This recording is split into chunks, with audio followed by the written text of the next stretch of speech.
Unë folja sot me zotin Ndrenika dhe më tha diçka që në fakt edhe më preku edhe personalisht. Çfarë tha? Sepse ka njohur Velijën në të njëjtën moshë me të cilën ai shkonte në klasë të parë në shkollën e hershme 11 janarit në Tiranë të Re me Timat. Po. Dhe një njeri që kujton me një saktësi të tillë këtë lloj të shkuar, këtë lloj të shkuar, e ka ndruar miqësinë në vite.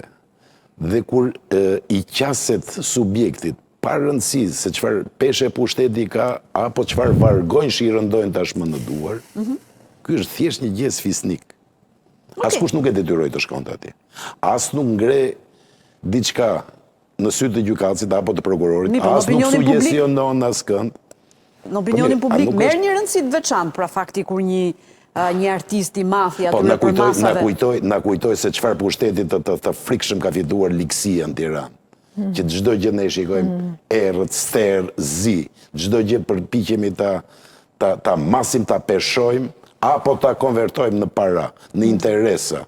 Jo më ka dhe shpirt, ka dhe shpirt. I cili nuk e pranon këtë lloj konvertimi. Deshte dhe e bëri.